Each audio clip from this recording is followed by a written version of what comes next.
In the old days, when the river still listened to humans, a child was taken by the water. The village of Kobiri, deep in West Africa, woke one morning to screams by the riverbank. A woman's calabash floated on the surface, spinning slowly, but her baby was gone. The river was calm, too calm. No struggle, no footprints, only the silent stare of crocodiles resting along the mud. The elders said the river had chosen. They searched for days, calling the child's name, beating drums, pouring libation. Nothing answered but the current. At last, they wrapped the mother in mourning cloth and told her the child had joined the ancestors. But the river remembered. Far beneath the surface, where roots twist like sleeping snakes, the crocodiles gathered. The oldest among them, scarred and heavy with age, lifted the crying child onto its back. The river did not swallow the baby. It protected him. The crocodiles raised the child as their own. He learned the language of water before he learned words. The river rocked him to sleep. Fish fed him.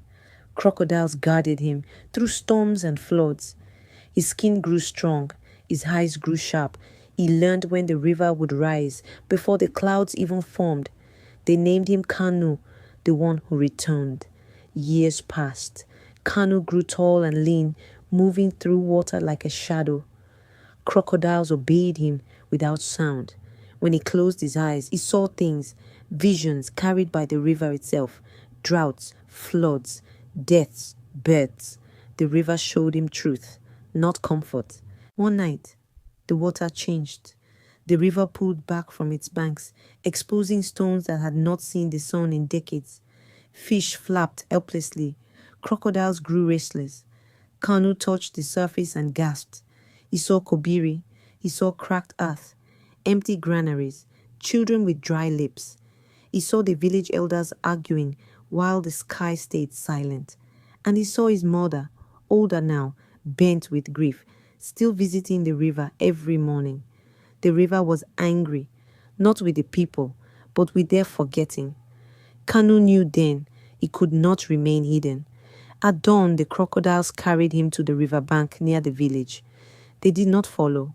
This was a path only humans could walk. When Kanu stepped onto dry land, the earth trembled. Villagers screamed and ran. They saw a young man rise from the river, water clinging to him like cloth, crocodiles watching from behind. Spears were raised, children cried. Elders whispered the word abomination. Kanu did not speak. He lifted his hand. The river obeyed. Water rose gently, flowing back into its proper path. Dry cracks sealed themselves. The air cooled. Clouds gathered. Not violent, not sudden, but patient. The first rain in 3 seasons fell softly on Kobiri. Silence followed. The chief stepped forward, trembling. "Who are you?" Kanu opened his eyes, and the elders staggered back. In them was the depth of the river, ancient and endless. "I am the child you lost," he said, "and the warning you forgot." Fear turned quickly to suspicion. Some wanted him chased away. Others wanted him bound. But Kanu spoke again, his voice steady. "The river gave life to this village before your fathers were born. You cut the sacred trees. You spilled blood where you should not. You took and never thanked." That night, Kanu showed them visions, not by magic, fire, or spells, but through water. In bowls, in calabashes, in puddles, villagers saw what the river had seen: broken promises, neglected shrines, pride disguised as progress. People wept. Elders bowed their heads. At sunrise, Kanu stood before the village shrine. "I will not rule you," he said. "I will not stay forever. But while I remain, the river will listen again. If you do." The village changed. Sacred laws were restored. Trees were replanted. Children were taught the old songs. When floods threatened, Kanu calmed the waters. When drought loomed, he called the rain, not too much, never too little.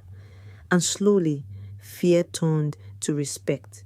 The woman who had lost her child stood before him one evening, her hands shaking. She looked into his face and knew. "My son," she whispered. Kanu knelt. For the first time in his life, he felt human arms around him. Years later, when the river flowed steady and the village stood strong, Kanu returned to the water. He did not disappear. He became something else, a bridge between river and land, spirit and human. And to this day, elders say, when the river rises without warning, when crocodiles gather without fear, when rain falls exactly when it is needed, Kanu is watching, and the river still remembers.